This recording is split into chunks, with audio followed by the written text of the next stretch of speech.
Vamos lá, gente. Essas aulas que a gente tem pego durante o terceiro ano todo, durante o quarto ano todo, a gente pega muito conteúdo que são importantes, mas que a gente teve muito pouco contato no decorrer do tempo, né? A gente fala muito dos países latino-americanos em geral. A gente fala um pouco dos nossos vizinhos. A gente fala alguma coisa da Argentina. Por exemplo, se dá em sala de aula no segundo ano ou no oitavo ano sobre o processo de independência da América Latina, certo? Mas a gente fala muito pouco de Cuba. Cuba é outro pop-up histórico, né? Que aparece... Oh meu Deus, Revolução Cubana. Tu nunca tinha ouvido falar de Cuba antes, certo? Então, para a gente poder começar um pouco essa aula, eu preciso fundamentar um pouco de história cubana. Primeira coisa que eu quero que vocês notem, Glauber, Vinícius, pareceu que era um nome junto, né? Glauber, Vinícius, é muito personagem de novela mexicana. Glauber, Vinícius, a parada sempre. Gente, o que vocês sabem sobre Revolução Cubana? Quando a gente fala disso, quando a gente fala de Cuba, qual é a primeira coisa que vem na nossa cabeça? Che Guevara, comunismo, certo? E isso é uma puxada de tapete em outra questão do Enem. Como a gente vai ver, a Revolução Cubana não foi uma revolução comunista. E isso é um pouco chocante no primeiro momento, porque a gente associa imediatamente, né? A gente acabou de passar por um momento de polarização no Brasil, onde se popularizou o mote vai para Cuba. Qualquer pessoa que falasse alguma coisa mais, a galera gritar, vai para Cuba, quem me dera, né? Lugar lindíssimo, por sinal. Então vamos lá, entrar um pouco sobre história cubana, tá? Primeira coisa que a gente precisa pensar é que Cuba é uma pequena ilha do Caribe, sabe? Pequenininha. E existiu uma outra ilha no Caribe que foi a primeira a se tornar independente. Qual foi a primeira ilha a se tornar independente? Haiti. Isso aí. Quis tirar uma onda falando que era o meu aluno preferido, tem que hoje justificar, tá? Como é que foi a independência do Haiti? Que ela foi diferente de todas as outras? Fala, Galder, tu tem lugar de fala. Então usa o que eu acabei de falar. Eu falei que você tem lugar de fala. Então qual é a diferença da Revolução Haitiana? Foi feita pelos ricos. Que isso, hein? A Revolução Haitiana foi o primeiro processo de independência da América, tá? E ela foi uma rebelião de escravos que tomaram o poder. Automaticamente, ela vai causar uma série de impactos. Por exemplo, a gente fala muito de Revolução Haitiana no contexto das independências da América Latina. Por quê? Porque elas causam um medo muito grande. As elites latino-americanas começam a querer fazer a independência porque se eles não fizerem, os escravos vão fazer e vão tomar o poder deles. Então ela vai ter um impacto. E ela também vai ter um impacto na metrópole. Um impacto de reforço das instituições. E isso vai impactar Cuba. Cuba é o último país da América a se tornar independente. Por quê? Porque exatamente por ser uma ilha pequena, fácil de ser protegida, a Espanha ela se notabilizou por incrementar o controle sobre Cuba. Então, a primeira parte do processo de independência cubana foi uma guerra que durou 10 anos e eles perderam. E eles não conseguiram se tornar independentes. Eles só vão se tornar independentes, Cuba só se torna independente em 1903. Ou seja, só no século XX. Só no século XX que Cuba se torna independente. E o processo de independência cubano, ele tem interferência dos Estados Unidos. E isso vai mudar completamente o panorama. Por quê? Os Estados Unidos já estavam passando por algumas alterações alterações em sua política diplomática. Logo assim como os Estados Unidos se tornaram independentes, tá? Eles assumiram uma postura de fechamento político. Depois, eles alteraram essa política porque é chamado de Big Stick. Quem aí fala inglês bem? O que é Big Stick? Como é que é? Vinícius, você pode falar isso em voz alta sem pirulito na boca para a gente poder ouvir essa palavra? Pau grande. Big Stick é pau grande, segundo Vinícius. Ou Big Tick, né? Big Tick. Não está de todo errado, mas o conceito que a gente geralmente traduz para amenizar essa expressão é grande porrete. Ele vem, tá? Esse termo vem de um tipo de política que foi assumida pelos Estados Unidos. Vocês viram Uma Noite no Museu? Lembra do personagem do Robin Williams, do Bigodão? Que era o presidente Roosevelt? Ele é que vai ser durante o governo dele que se vai se implementar essa política. E ele é descrito pela frase: tenha a voz macia, mas traga à mão um grande porrete. Ou seja, é uma política de imperialismo estadunidense. Os Estados Unidos vão falar assim, ó, isso aqui é meu, é para eu influenciar. Eles começam a agir no Caribe de forma imperialista, dizendo que estão fortalecendo os processos de independência, mas no fundo querendo buscar os seus próprios interesses. Então, eles vão passar a controlar várias regiões ali no Caribe, inclusive Cuba. E isso é muito importante para a gente entender o processo que vai levar ao comunismo, tá? Cuba, então, se torna independente uma vez que os Estados Unidos interferem. Eles mandam um navio para aquela região, esse navio é atacado, ele é explodido, tá?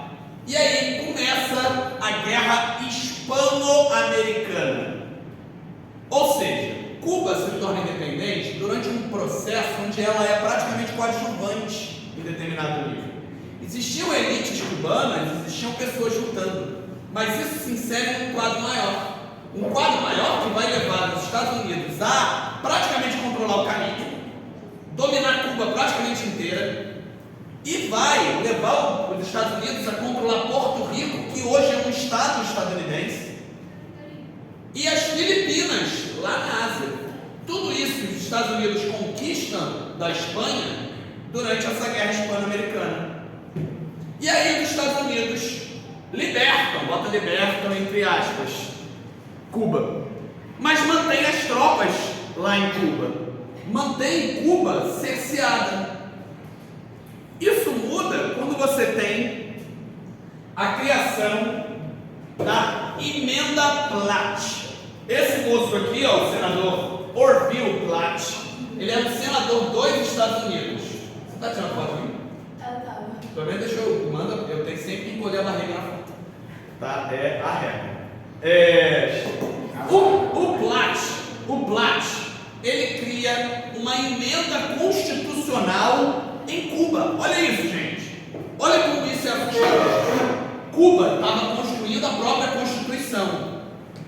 E aí os Estados Unidos obrigaram que Cuba colocasse uma emenda na própria Constituição, dizendo na prática que os Estados Unidos poderiam intervir politicamente, economicamente, militarmente em Cuba quando quisesse. É praticamente um tópico onde diz que Cuba vai ser a minha putinha. Como é que ela traduz isso? Aqui. Entenderam? Entenderam isso? Entenderam quanto isso é grave? A emenda Platt, ela vai ficar, se eu não me engano, até a década de 30, a década de 40, quando ela vai ser substituída por outros tipos de tratados que ainda vão manter Cuba como subserviente dos Estados Unidos. E aí, a emenda Platt também obriga a criação, a que Cuba cedesse um pedaço do seu território para montar-se uma base militar. Ou seja, até hoje, gente, depois de todo esse tempo de comunismo, até hoje, existe uma base militar dos Estados Unidos em Cuba, que é a base de Guantánamo. A base de Guantánamo é uma prisão e uma base militar. E aí pensa assim, é uma prisão fora do território dos Estados Unidos. Então é lei ou as leis. Se os Estados Unidos quer fazer algo com algum prisioneiro, é para Guantánamo que ele vai. Porque lá é outra regra, negão. Estão entendendo o quanto isso é grave? Tá todo mundo me acompanhando? Quem está prestando atenção, pelo menos? Beleza. Eita, pesado. Entre 1906 e 1921, Cuba passaria por novas intervenções estadunidenses e o anti-americanismo se tornaria uma constante no quadro político do país. Só dados para a gente ter noção. Nos anos 50, a revolução vai ser no final dos anos 50, tá? Nos anos 50, às vésperas da revolução, gente, 90% das minas de Cuba eram controladas pelos Estados Unidos. 100% das refinarias de petróleo, 90% das fazendas de gado, 40% da indústria de açúcar, era tudo de empresa americana. Os Estados Unidos controlavam toda a política cubana, toda a economia cubana. Se entrasse um presidente que eles não gostavam, eles tiravam. Estão entendendo como funcionava?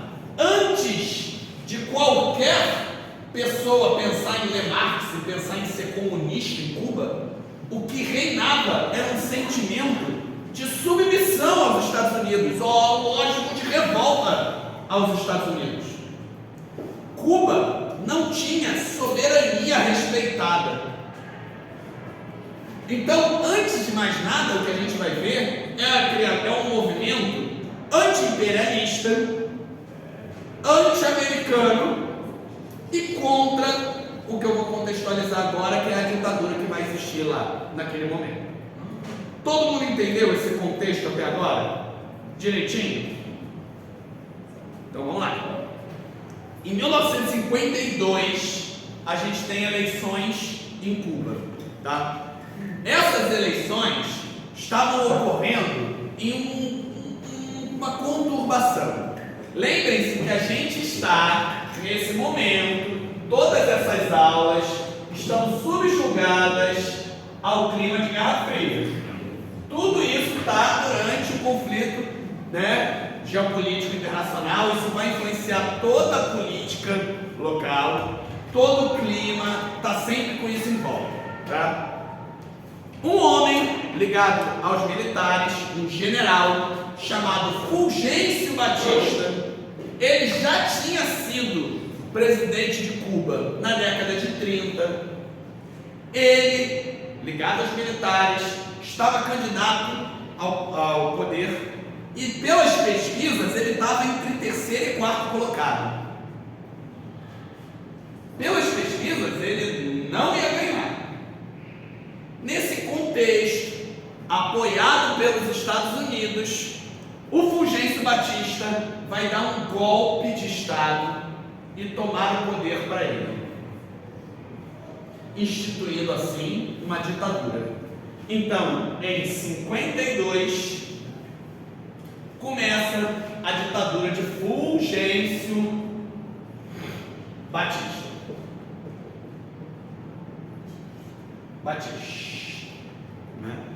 Então vamos lá, só para a gente não perder dados que às vezes eu coloco aqui. Em 52, em meio a um clima de agitação, ocorreram eleições presidenciais em Cuba. O ex-presidente Fulgêncio Batista, com poucas chances de vitória, dá início a um golpe de Estado em 10 de março, dando início a uma violenta ditadura. Gente, eu vou contextualizar, falando alguns dados que estão aqui nos slides, mas o Fulgêncio ele vai ser uma ditadura extremamente agressiva, com o pacote completo de ditadura, com tortura, com censura, mas muito corrupta. É uma das principais características. E subserviente aos Estados Unidos. Então vamos lá. Batista, logo assim que entra, aumenta o salário das Forças Armadas e da Polícia. Para que ele aumentou o salário das Forças Armadas? Munição. Punição? Não, para garantir que eles não vão fazer nada contra ele. Concorda? Olha só, os militares estão lá. Os militares podem me tirar do poder. O que eu faço? Aumento o salário deles e ganho confiança. Como que ele dá golpe, então? Porque geralmente quem ajuda o golpe são os militares. Ele tinha apoio de parte dos militares, mas principalmente a resposta para isso é CIA. Ele tinha apoio dos Estados Unidos no início, tá? Depois desse apoio, a gente vai ver ele se deteriorar, mas ele tinha apoio dos Estados Unidos no início. Os Estados Unidos, como a gente já sabe, que a gente já estudou várias coisas sobre Guerra Fria, eles vão, essa história de, a gente defende democracia, não, eles defendem os próprios interesses. Quando esses interesses quando os governos vão de encontro aos interesses deles, eles não têm pudor em tirar e botar um Ela briga ditador. pelas crianças, professor. O quê? Ela briga pelas crianças, estão gritando demais. Estão gritando muito? Eu estou entrando na sala de artes. Gente, ele aumentou o salário dos militares, mas ele fez ainda pior com o salário dele. O presidente cubano, na época, ganhava $26.400 anuais. Na época? Na época. Ele passou esse salário de 26 mil para 144. Ele aumentou o salário do presidente cubano de forma que o presidente cubano ganhava mais que o presidente dos Estados Unidos. É justíssimo, né? Justíssimo.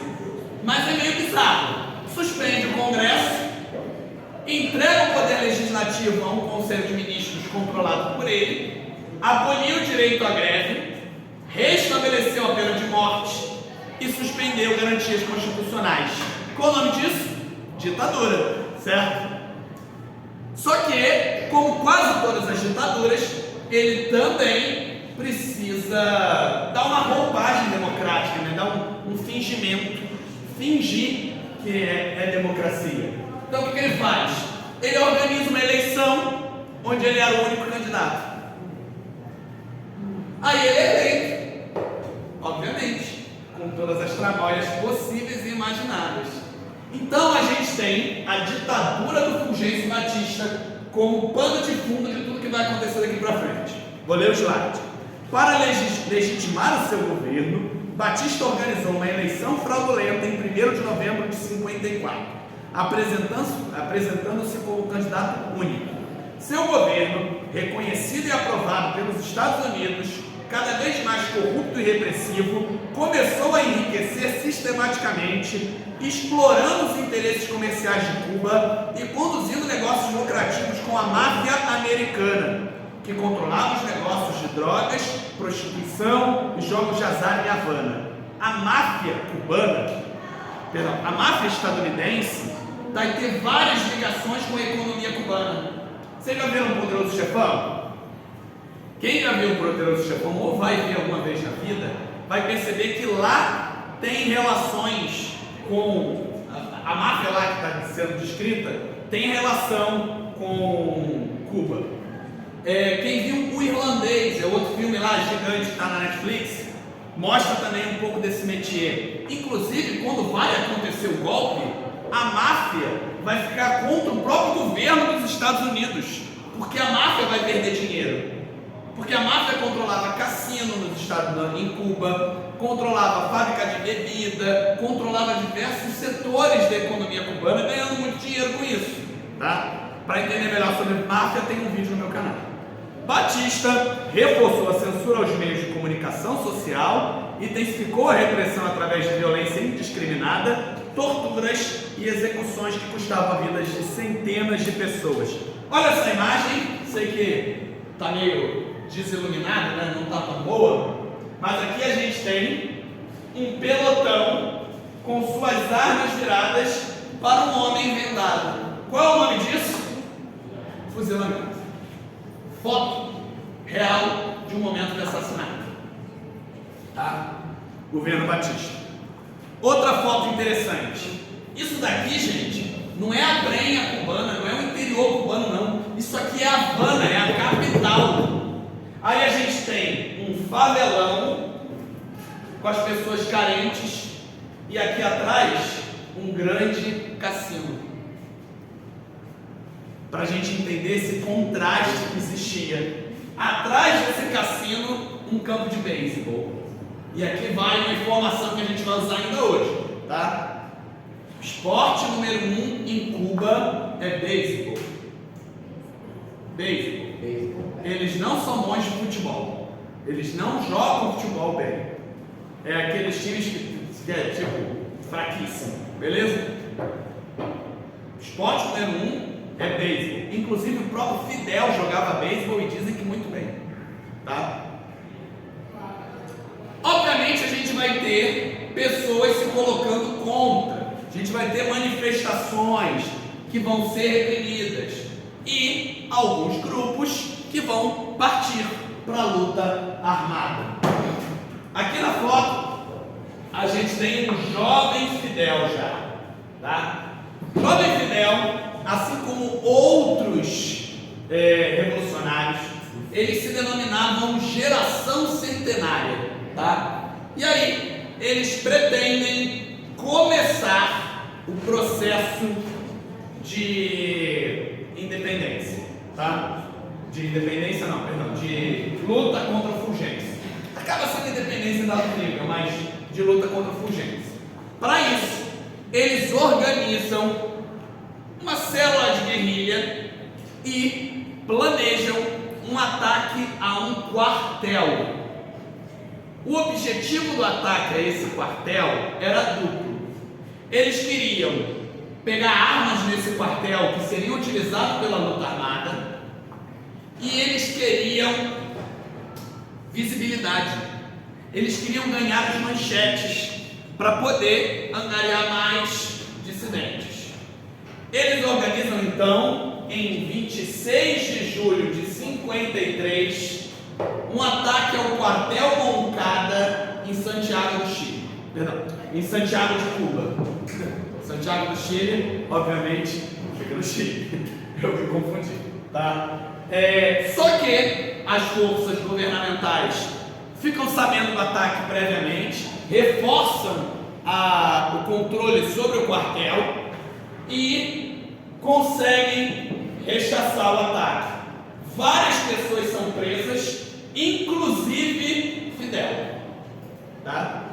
Fidel vai ser preso, a gente vai aprofundar um pouco a história dele, aí eu entro nesse tema, tá? Aí eu volto para cá para a gente falar o que vai acontecer com ele, tá?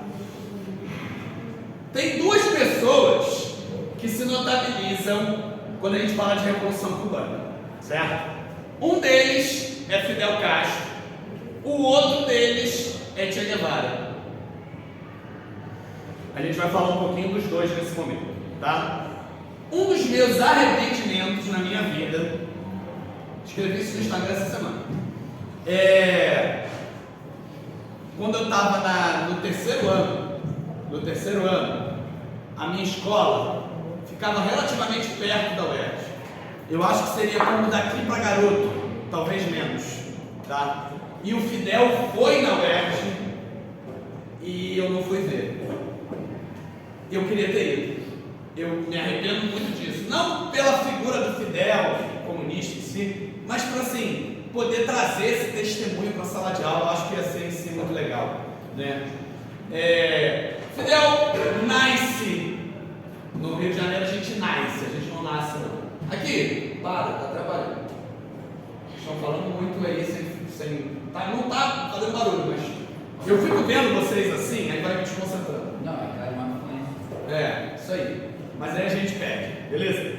Ele nasce em 13 de agosto de 26.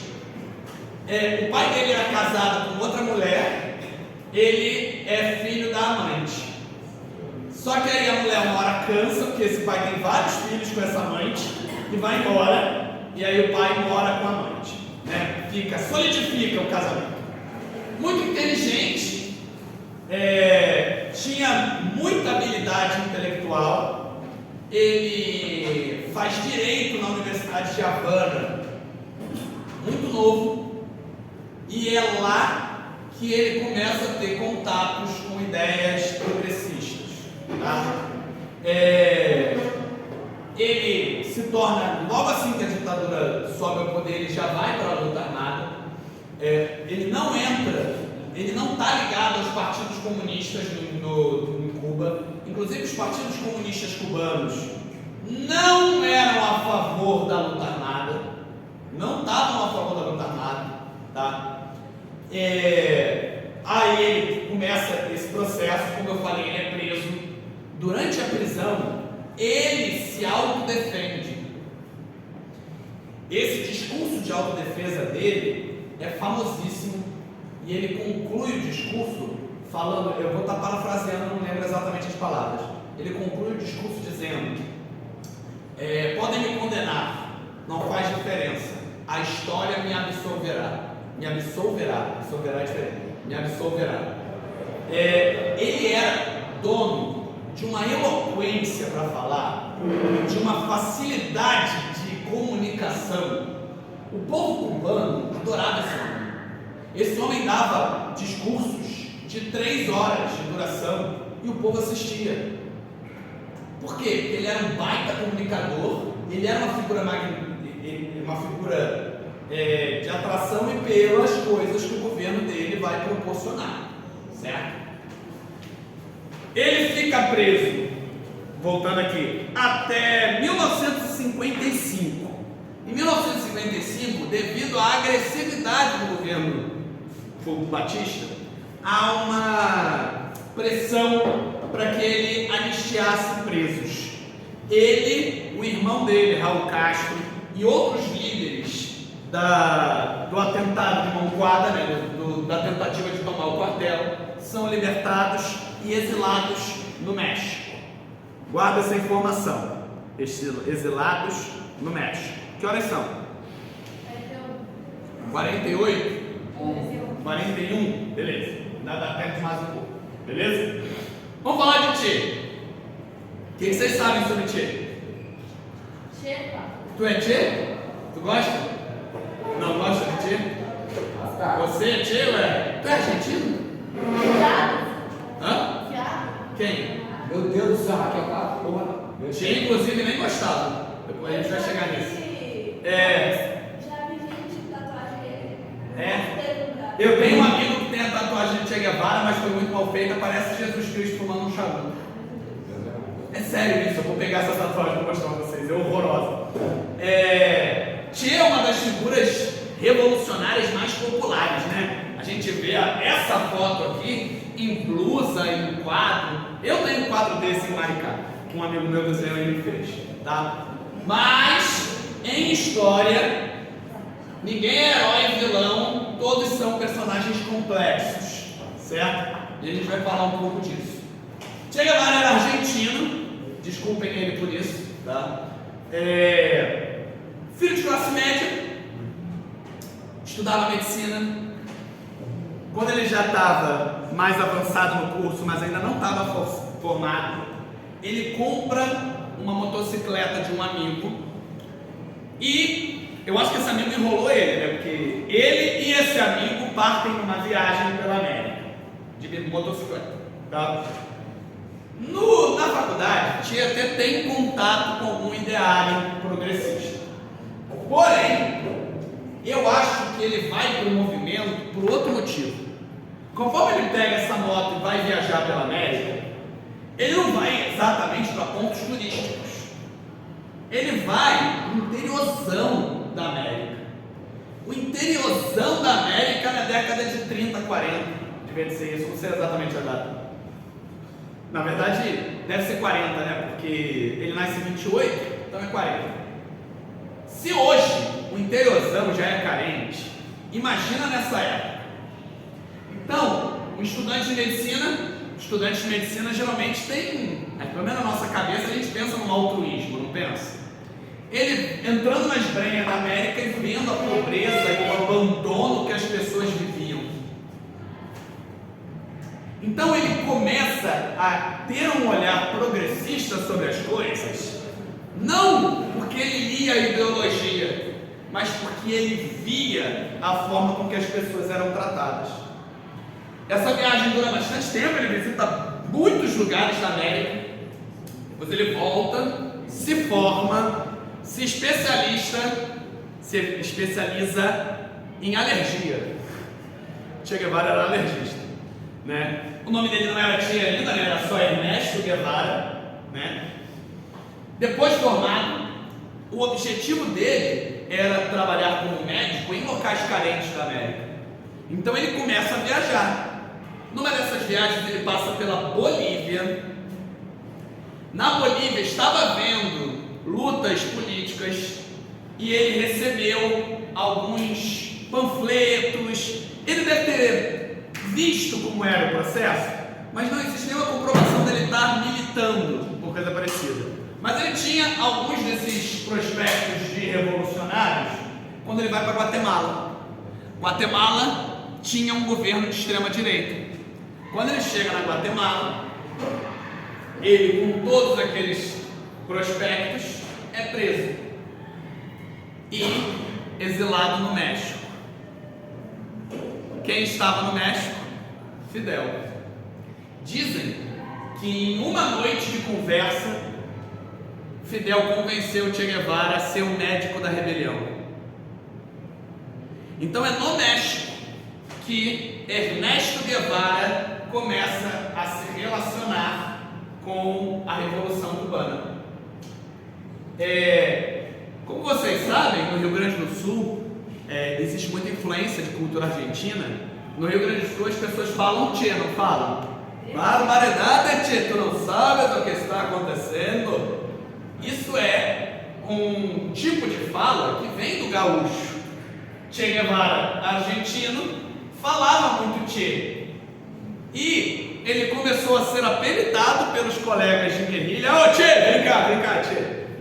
Por isso que Che entra no nome. Che é apelido. Ernesto Che Guevara, né? A gente vai continuar a falar um pouco da história desse homem durante o processo, tá? Mas a gente já viu como ele entra na história, tá? Os revolucionários que estavam no México, então, compram clandestinamente um barco. O nome é iate, mas para mim isso parece um barco, né? Quando eu penso em iate, eu penso em algo luxuoso, tá? Eles compram um barco e vêm para Cuba. São aproximadamente 82 guerrilheiros. Eles fundam um grupo de guerrilha que se chama Movimento 26 de Julho, M267. O que aconteceu dia 26 de julho? A tentativa de tomada daquele quartel que eu falei.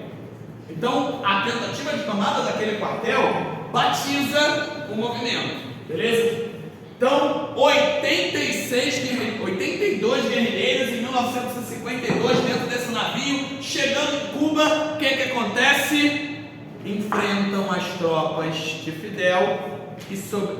de Batista e sobrevivem aproximadamente 20 guerrilheiros. Eles se embrenham dentro da floresta, tá? Na cordilheira de Sierra Maestra, e lá eles vão voltar a crescer. Obviamente existia todo um movimento contra Batista, tá? E se tornar muito relevantes. Agora me diz de novo que horas são, para saber se eu paro aqui. 48. Então ainda dá para a gente chegar até o final da Revolução. Eles vão então de Sierra Maestra fazer uma tática de guerrilha contra Batista. Como é que funciona a guerrilha, gente? Vocês sabem? Qual é a diferença de guerrilha para enfrentamento aberto? Enfrentamento aberto é só ali. Isso aí. Guerrilha é guerrilha. Hoje, a maioria das vezes as pessoas chamam inclusive de terrorismo. Guerrilha é trapacear. Teu exército é muito maior que o meu. Então eu não tenho como te encarar de frente. Então o que eu faço? Eu escondo e apareço do nada, eu ataco e retorno, eu cavo um buraco no chão para aparecer no frame na frente da tua tropa e sumir na sequência, eu uso o que eu conheço aqui nesse matagal contra você, e eles ficam dentro do mato mesmo. Mas é estratégia. É estratégia, não estou dizendo que está errado, sabe? Mas é assim, é uma estratégia geralmente usada quando você tem um exército mais fraco contra o mais forte. Nesse contexto, eles começam a tomar cidades de Batista. E olha isso, quando eles tomavam uma cidade para o movimento, eles automaticamente faziam reforma agrária.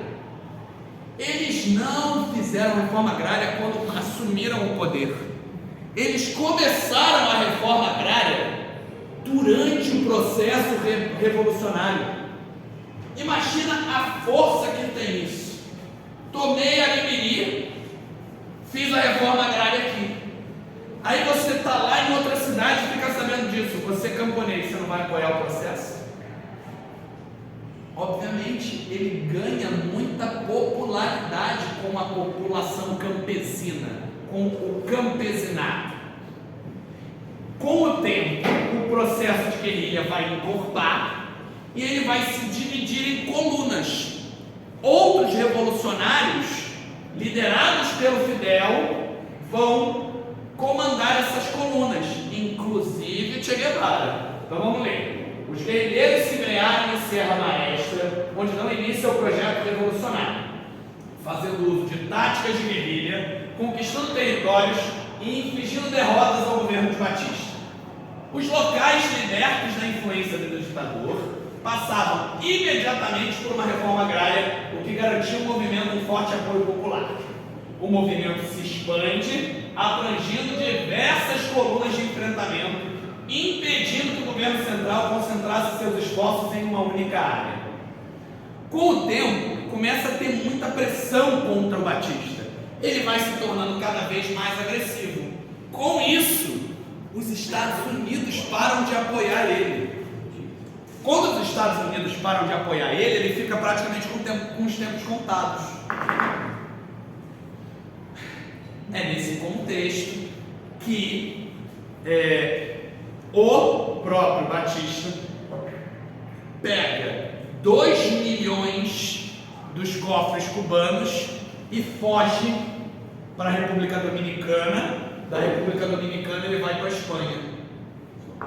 Então, com a vacância do cargo, com o presidente fugido, as tropas conseguem tomar o poder. Fidel vai tomar o poder e decretar que a cidade de Santiago de Cuba é a capital provisória até a tomada de Havana definitiva. E assim, os revolucionários tomam o poder. Então vamos lá. O apoio popular da Revolução cria uma pressão na opinião pública que obriga os Estados Unidos a também se oporem a Batista, infligindo a ele um embargo. No dia 28 de dezembro, as milícias comandadas por Che Guevara iniciaram um ataque decisivo contra a cidade de Santa Clara, chave do centro da ilha, no último reduto antes de Havana. Batista foge do país, levando cerca de 2 milhões de dólares, se exilando na República Dominicana. Último slide nesse momento. Na madrugada do dia 1º de janeiro de 59, as tropas da 2ª Frente Nacional de Escambray, comandadas por Eloy Gutierrez Menoyo, entraram em Havana. No dia seguinte, chegaram as tropas do movimento 26 de julho, comandado por Camilo Cienfuegos e Che Guevara, e tomando-a praticamente sem resistência. Em um primeiro momento, os Estados Unidos reconheceram a vitória dos revolucionários como legítima. Os Estados Unidos reconhecem a tomada do poder nesse primeiro momento. Tá? Em algum momento eu falei de comunismo? Então qual é a chave? É vocês terem em mente durante qualquer prova que a revolução é contra Batista. É contra esse governo antidemocrático e corrupto. Fala, meu bem. Qual é a dos Estados Unidos? Ele fica do lado da maioria? Então, a gente está falando um pouco de achismo, né? Provavelmente, ele entendia que não tinha apoio popular, um ambiente de rebeldia não seria favorável para eles, entra um novo governo, eu manipulo ele da mesma maneira, oferecendo algumas vantagens, e está tudo no esquema. Eles não contavam com o que vinha acontecer na sequência, né? Mas é mais ou menos isso, beleza? Vou fechar essa parte da aula da gravação, depois a gente continua. Papapi. Vamos lá, começando o segundo tempo. Tá? Eita, tá gravando isso tudo, tá? Ó. Já botei tudo, já dei o play e estava gravando quando você falou isso. Vai sair na gravação. Gente, vou começar falando de uma parada polêmica.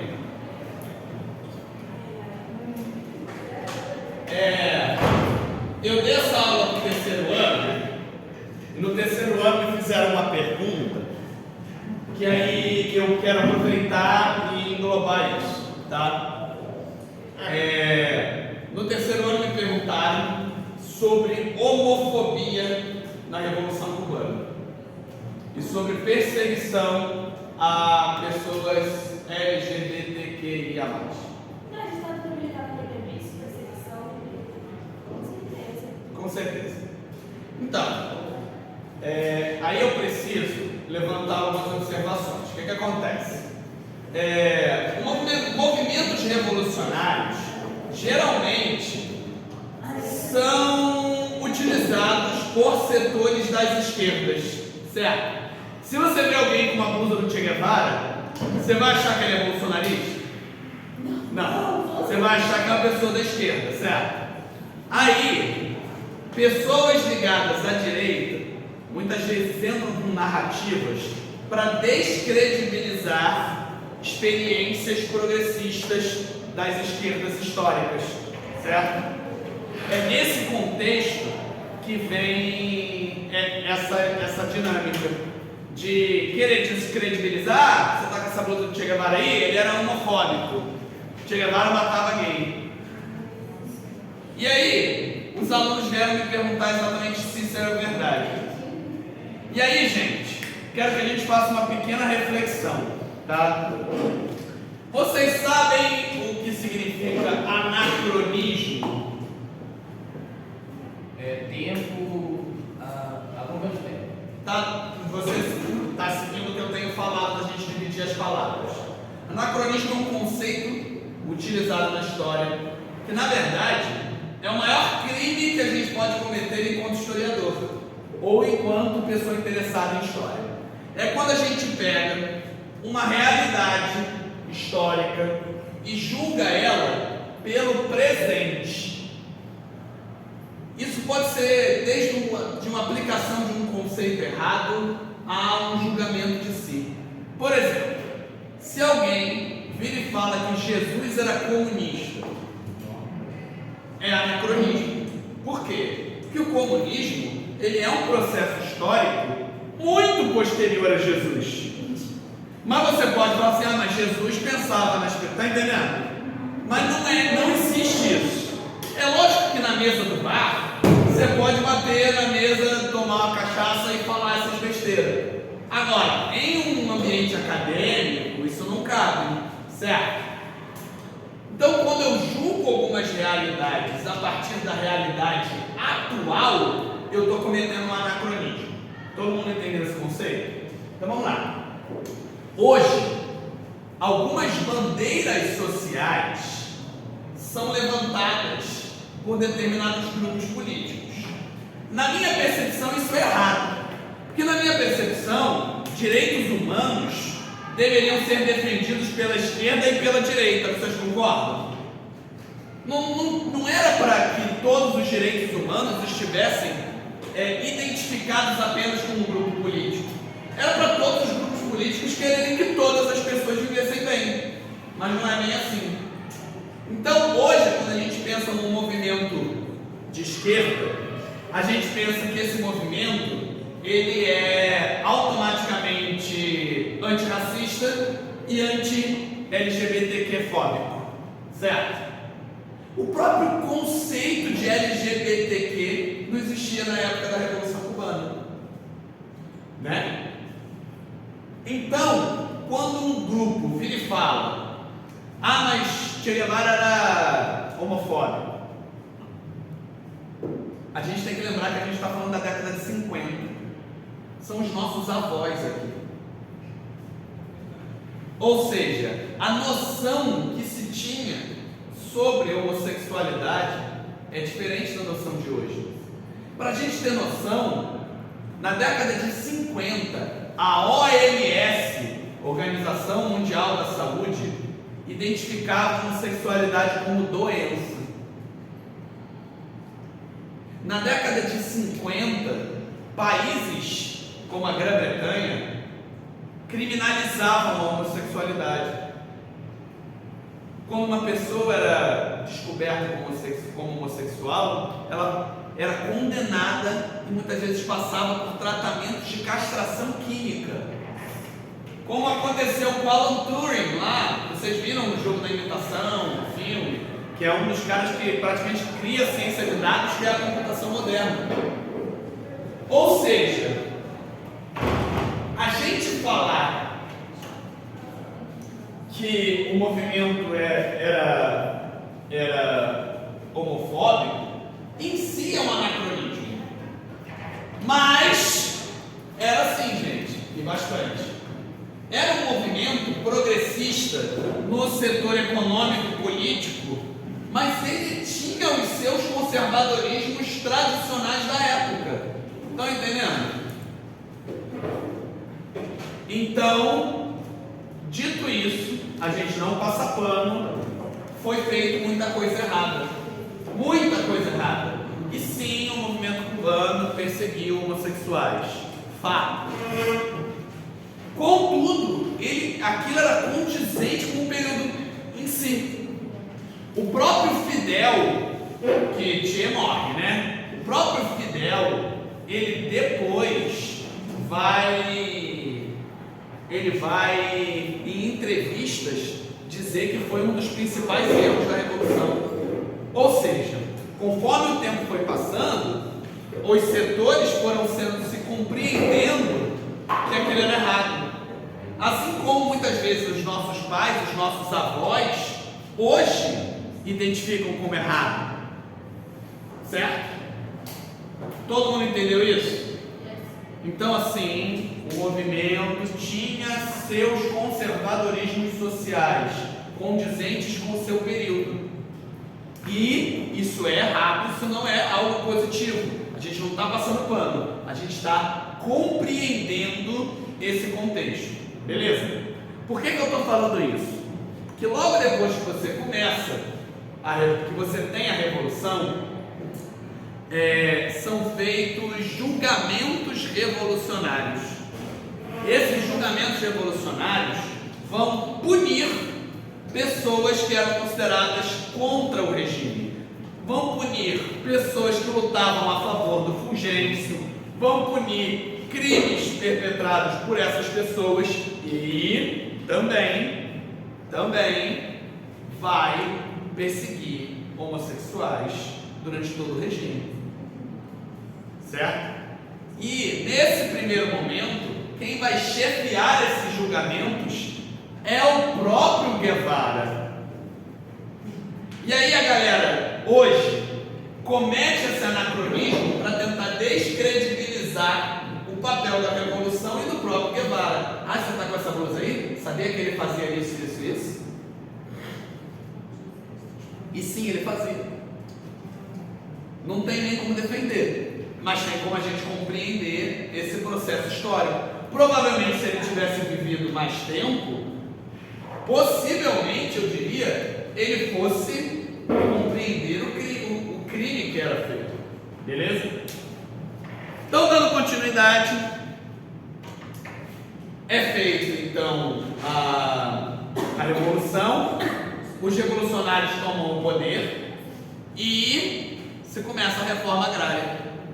Lembra quando eu passei os dados agora há pouco e eu falei do quanto os Estados Unidos comandavam coisas em Cuba? Eu falei para vocês, vésperas de 1950, 90% das minas, 100% das refinarias, 90% das fazendas de gado, 40% da indústria de açúcar. O que o governo cubano, que era um governo nacionalista, começa a fazer assim que entra no poder? Reforma agrária.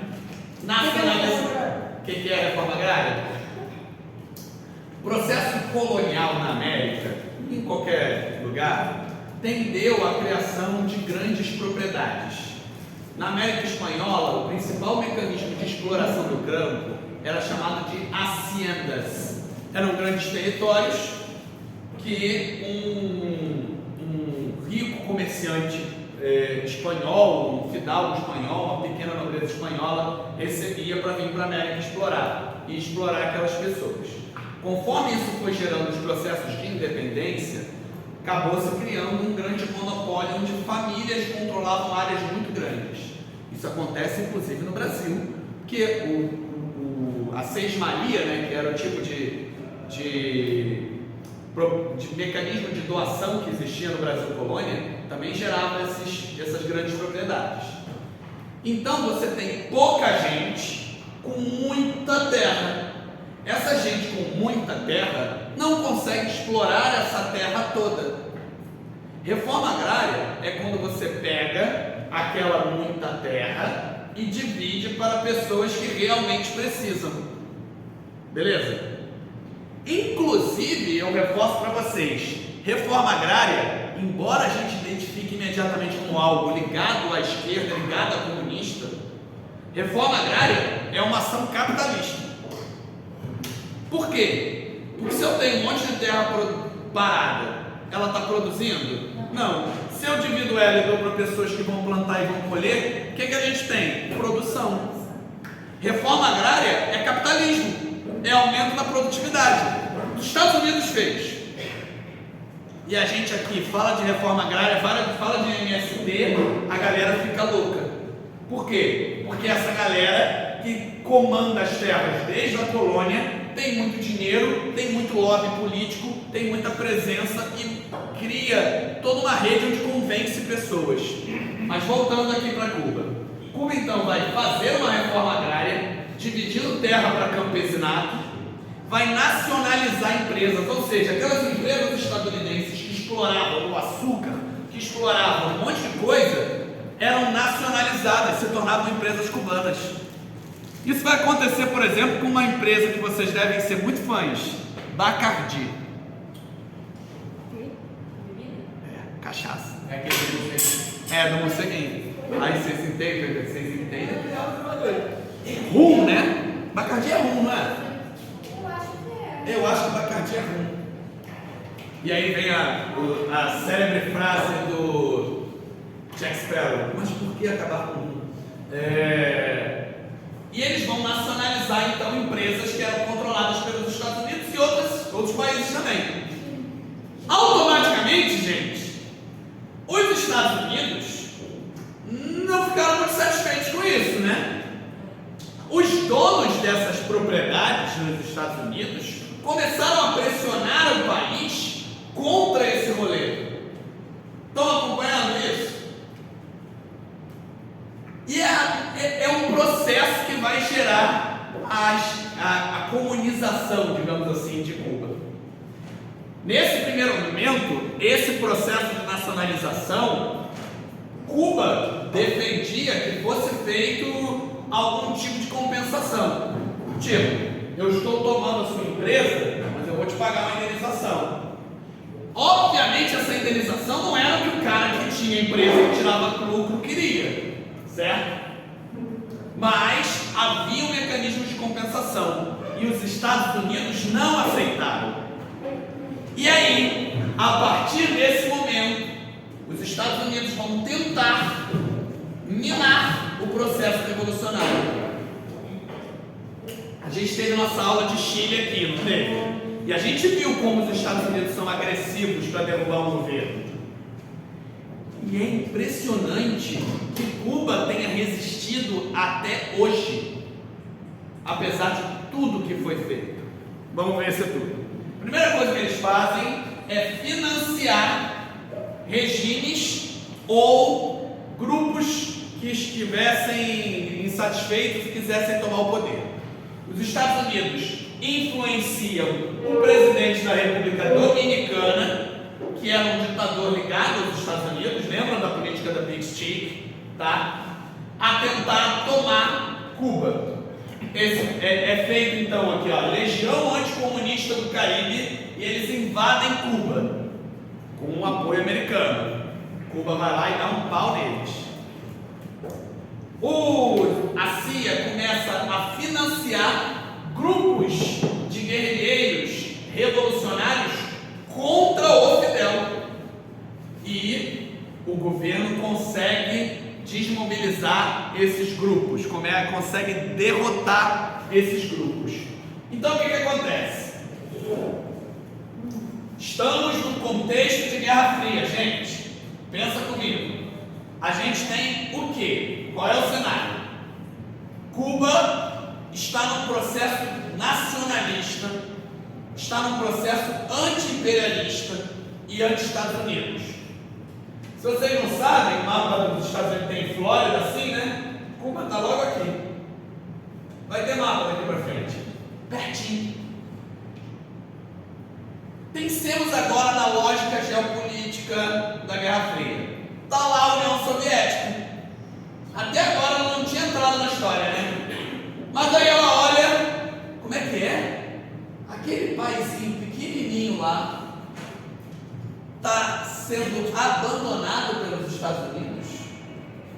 Aquele paizinho lá, pertinho dos Estados Unidos, meu maior inimigo, está lá dando sopa. A aproximação entre Estados Unidos, entre União Soviética e Cuba se dá depois da rebelião, depois da Revolução. Cuba fica abandonada, os Estados Unidos chegam, e aí, a União Soviética chega e fala assim: ei, vamos ser amigos. Você que mora aí pertinho do meu maior inimigo, pertinho de onde eu posso jogar uma bomba nele, vamos ser amigos. Já existia no movimento uma tendência à esquerda, diga-se de passagem. O irmão do Fidel, Raul Castro, ele era um cara simpático ao comunismo, mas o processo se dá através desse abandono. Aqui a gente tem Nikita Khrushchev, que era o primeiro secretário-geral do Partido Comunista Russo, né, da União Soviética. Aqui a gente tem ele e o Fidel também. Olha o sorriso dele, o sorriso de quem descobriu o ouro, porque tipo assim, é muito oportuno para a União Soviética, ali pertinho, do ladinho, prontinho para a gente, e isso vai influenciar muito a política econômica. Então vamos ler os slides. Tradicionalmente, os Estados Unidos compravam a maior parte da produção açucareira de Cuba, como parte de tratados comerciais que haviam sido impostos desde o início do século. Ou seja, quando acaba lá aquela emenda Platt, você tem um tratado de comercial, onde os Estados Unidos continuam manipulando a economia cubana, porém passa a comprar cerca de 40% de todo o açúcar produzido na ilha. Quando a ilha se torna revolucionária e anti-americana, os Estados Unidos viram e falam assim: ah é? Não vou comprar, vocês vão se fuder aí, vocês não vão ter para quem vender. E isso ia acabar com a economia cubana, isso ia acabar com a economia. Não tem poder que resista isso. E quem está no comando de Cuba aí? Nesse momento? O quê? Quem está no comando de Cuba? Fidel. Fidel Castro. Você vai ter um período antes do Fidel, mas o Fidel já está comandando tudo, né? Aí a União Soviética vira e fala: não tem problema, eu compro o seu açúcar bem acima do que o mercado paga. E aí você compra de mim petróleo bem abaixo do que o mercado paga. Gasta bem. Eu vou fazer vários empréstimos para você a perder de vista. Você vai poder fazer o que você quiser. Você só precisa estar aqui do meu lado sendo meu amigo. Basicamente, nesse primeiro momento, a economia cubana é bancada pela economia soviética. Inclusive, parte dessas negociações, a União Soviética paga em dólar. Isso vai ser importantíssimo, vocês vão entender já já, tá? Identificando a oportunidade, não li essa parte cá. Em uma das primeiras ações do governo dos Estados Unidos contra o governo cubano, os Estados Unidos... já li. Identificando a oportunidade de manter um aliado dentro da esfera de influência estadunidense, a União Soviética se aproximou de Cuba, passando a oferecer compensações financeiras e apoio comercial. Os acordos determinados já em 1960, um ano depois, davam conta de que a União Soviética compraria um açúcar cubano acima do preço de mercado e forneceria petróleo para a ilha abaixo do preço de mercado. Aí os Estados Unidos ficam putos de ver, né? A gente precisa fazer alguma coisa. Eles lá tomaram as empresas dos meus capitalistas, eles lá se tornaram comunistas e são amigos do meu maior inimigo. Vamos invadir. Só que os Estados Unidos não podia invadir de cara assim, né? Não podia ser ele. O que ele faz? Ele vai pegar dissidentes cubanos, pessoas que tinham fugido de Cuba. Quem são essas pessoas? Grandes capitalistas, apoiadores do Fulgêncio, pessoas que lucravam com a exploração dos Estados Unidos. Ele vai pegar essas pessoas e vai financiar, vai contratar mercenários, vai colocar gente da CIA no meio e começa a treinar essa galera para invadir Cuba. Só que o Fidel fica sabendo. O que acontece? O exército cubano, obviamente, é muito mais fraco do que o dos Estados Unidos. Então, o que o Fidel vai fazer o tempo todo? Ser mais inteligente que eles. Investir em espionagem, investir em inteligência. Eles ficam sabendo que estava se fazendo essa mobilização e o Fidel começa a colocar infiltrado na operação. Ao todo, tinha mais de 20 pessoas que estavam participando da invasão da ilha, que estavam caguetando tudo para o Fidel. O Fidel sabia tudo o que estava acontecendo. E aí a gente tem o que é chamado de invasão da Baía dos Porcos, onde um contingente patrocinado pelos Estados Unidos, contratado por mercenários, invade Cuba e toma um pau do exército cubano, que sabia todas as estratégias dele. Aí fica fácil, não fica? Repara quantos filmes a gente vai ter americanos sobre ditaduras na América Latina e o quanto os Estados Unidos estão tentando libertar aquele povo. No último Esquadrão Suicida teve isso. Vários filmes do Stallone, do Schwarzenegger dos anos 80. Vai ser reflexo dessa invasão. Cuba vence e passa a propagandear. Aqui a gente tem um outdoor. Aqui se livrou um combate decisivo para a vitória. Aqui a gente lutou um combate que foi muito importante para a gente vencer. Imagina isso no eco. Venceu uma guerra contra os Estados Unidos. Isso fortalece teu ego, não fortalece? E o que os Estados Unidos fazem? Já em 62, cai o presidente Eisenhower, né? Ele perde a eleição. Ele não é ele, eu acho que era reeleição, não me lembro direito. Mas quem se torna presidente é JFK, John Fitzgerald Kennedy, certo? Inclusive, existem teorias de que o assassinato do Kennedy tem a ver com esse processo, né? Com a derrota e a humilhação.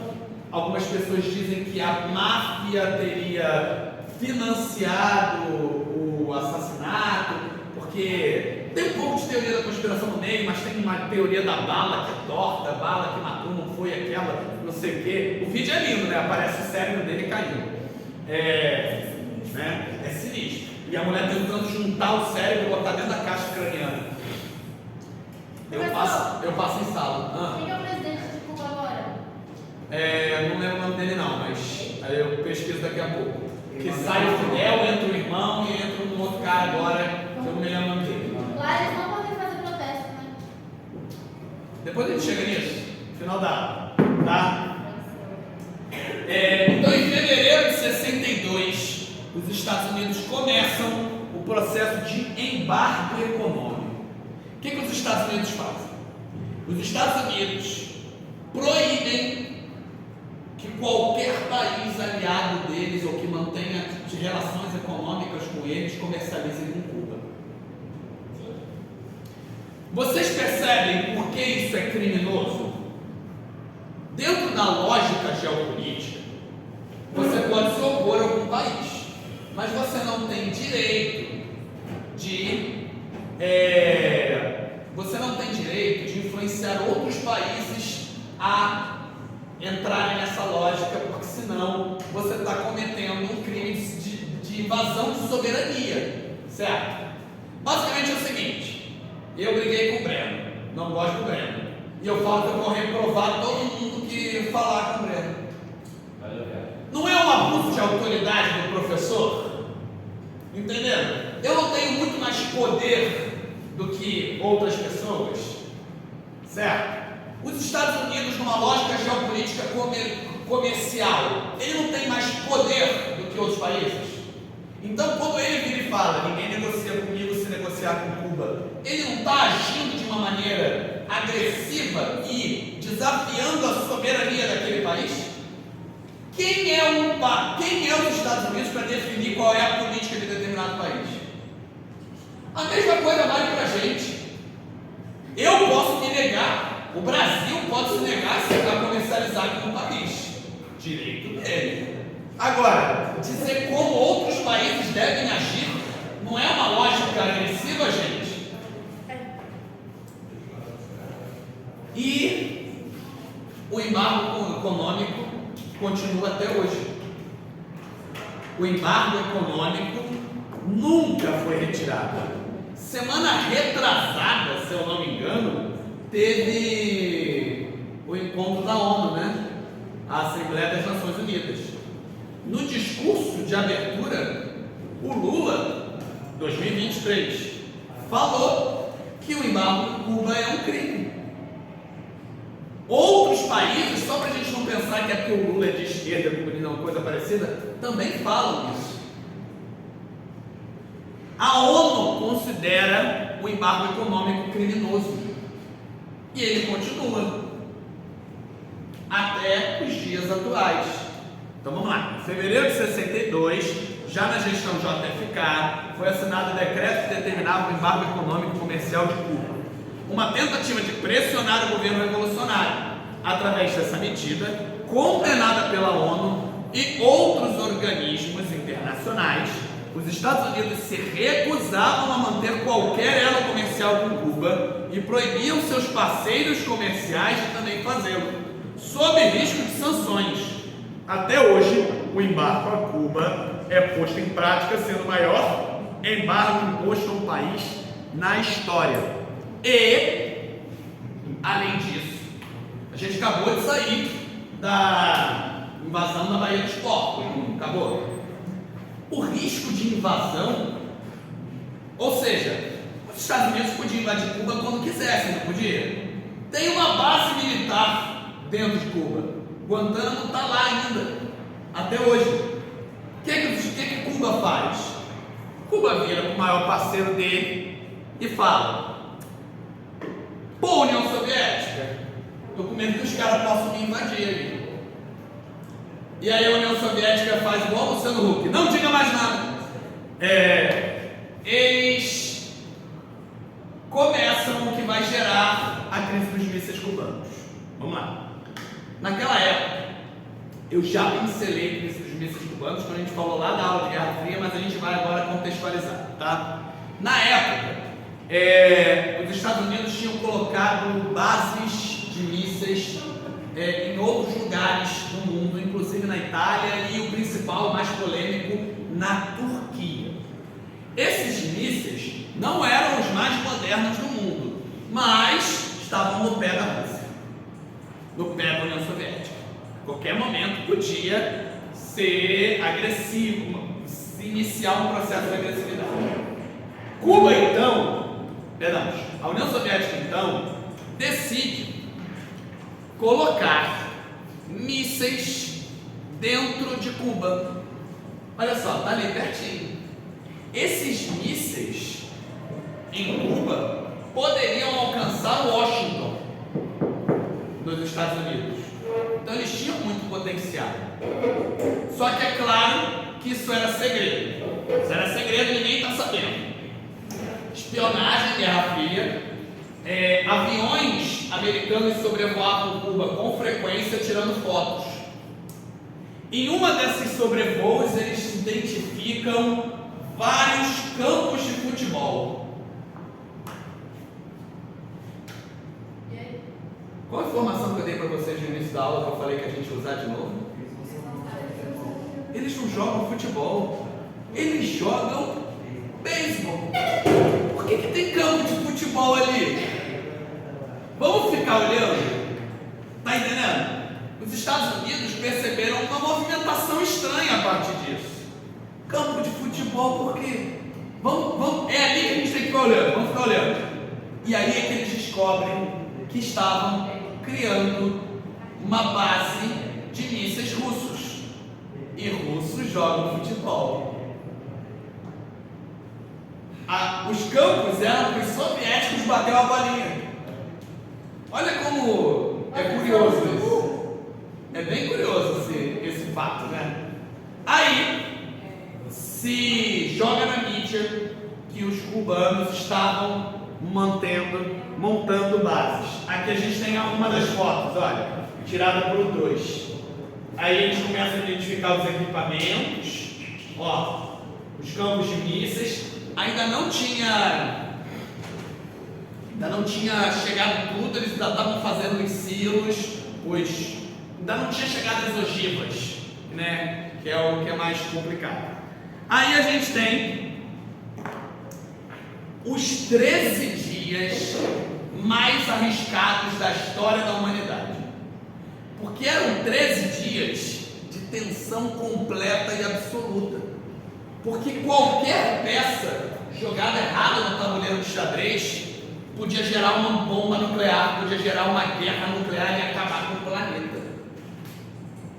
Foi feito um gabinete de crise, os Estados Unidos ficaram com medo real de guerra. Até hoje, os Estados Unidos continental nunca foi atacado. Atacaram Pearl Harbor, lá no Havaí. Agora, o território americano, nada. Então o perigo era muito grande, o medo era muito grande. Se cria um gabinete de crise e o JFK coloca o próprio irmão negociando. 13 dias. 13 dias que se entrasse o plantão da Globo, o pessoal fazia cocô nas calças. Porque a qualquer momento o mundo acabava. Literalmente. A Guerra Fria, e esse é o meu trabalho de mestrado, a Guerra Fria é um período caracterizado pelo medo constante de fim do mundo. X-Men Primeira Classe usa esse pano de fundo, inclusive fala dos mísseis turcos, só que coloca o Sebastian Shaw, né, o personagem do Kevin Bacon, como o cara que está mexendo nos pauzinhos para isso acontecer. Não, foi os Estados Unidos que enfim, chega-se a uma decisão. Qual seria essa decisão? Retirada dos mísseis soviéticos de Cuba, no cu dos outros refrescos, retirada dos mísseis americanos da Turquia e da Itália, acordo de que nunca haveria invasão americana a Cuba. Até hoje não teve, né? Crise dos mísseis cubanos. Criação de uma linha direta entre Moscou e Washington. Um telefonezinho para falar: alô, tudo bem? E aí? Você apertou a bomba? Não, apertou a bomba. Aqui, isso quase deu merda. Tem um momento lá, eu acho que é depois disso aqui, que detecta, os radares detectam radiação acima do normal. Acima do normal. E pensa, cara, fudeu, apertaram o botão. Aí, o presidente ligou. Ô, meu caro, pra cá você barrou no botão aí? Foi um rolê assim. E ele falou: não, tá tudo tranquilo aqui, não foi eu não. Existe até hoje, né? Existe até hoje o perigo, né? A gente não sabe. Tem ogiva nuclear que a gente não sabe onde está, né, o botão. Depois foi se descobrir que era uma explosão, um negócio no espaço. Tipo, foi uma explosão de supernova que gerou radiação e a gente percebeu aqui. Cara, esses organismos tentavam pegar radiação o tempo inteiro. Vocês viram a série Chernobyl? Vejam, ela é maravilhosa. Quem percebe o que tinha acontecido lá na Rússia, lá na União Soviética, Bielorrússia na verdade, né? Foram os suecos. Os suecos perceberam a radiação lá na Suécia. E falam assim, caralho, deu merda ali. Vamos ver o que foi. Aí, porque a União Soviética estava tentando, né, controlar para ninguém ficar sabendo, como uma grande vergonha. Vamos lá. Matéria de Cuba no Enem só cai até aqui. Ela não cai depois. Seria algo muito inédito. Mas a gente precisa contextualizar. Quanto tempo ainda tem? 5. Mole. Cuba investiu pesado em educação. Pesado. Um ano após a rebelião, a revolução, um ano após a revolução, o índice de analfabetismo cai de 41,7% para 3,9% de pessoas. Um ano depois já não tinha mais analfabeto nenhum. Hoje, no Brasil, nós temos mais analfabetos do que a Cuba tem de população. Cuba investe pesado em pessoas jovens para alfabetizar toda a sua população. Cuba investe pesado em medicina. Como é que eles queriam melhorar a saúde da sua população? Como é que você melhora a saúde da população? Com mais médicos. Então o que eles começam a fazer? Institutos de medicina, que começam com técnico, depois eles se aprofundam para universidades, tá? E eles formam com muita excelência. O médico cubano talvez seja um dos melhores do planeta, tá? Em Cuba não existe Enem. Em Cuba, você quer fazer faculdade, você se matricula na faculdade pública. O acesso é gratuito, completo, para todo mundo que quer. Mas lá tem paga também? Não precisa. Escola pagando? Não precisa. Você tem alfabetizador público para todos. Para que você precisa disso? Também não tem saúde particular. Tudo é público. E compensação também não pode ser no país. Pode. E sair do país você pode. Cuba é cerceado pelo embargo econômico. O embargo econômico impede que Cuba tenha bens de consumo, por exemplo. É lógico que a gente... Como é que falta comida pra eles, não é? Eles não podem comercializar com ninguém. Não é que falte comida. Faltou comida na década de 90. Por quê? Porque a União Soviética cai. E aí na década de 90 eles ficam perdidos. Hoje, Cuba já está equilibrado. Hoje o cenário que a gente tem é uma juventude, grupos de jovens que às vezes se rebelam contra o governo central. Mas a galera mais antiga entende que a melhoria foi muito grande. Estão entendendo? Existe inclusive, eu não vou entrar nesse debate o quanto isso é uma ditadura ou o quanto isso é um outro modelo de democracia, que a gente entende a democracia apenas pela democracia burguesa. Existe democracia no Brasil? Por que na maioria das vezes quem ganha a eleição é quem tem mais dinheiro para gastar na eleição? Isso é democrático? Então a gente pode questionar os nossos modelos democráticos, embora eu não esteja falando que lá é um paraíso democrático, deixa claro. O ideal seria que a gente tivesse em outros partidos, tá? E é isso. Fidel morre em 2016 e o Raul assume. Depois a gente tem o outro presidente agora que eu não me lembro agora. Beijo, pode ir embora.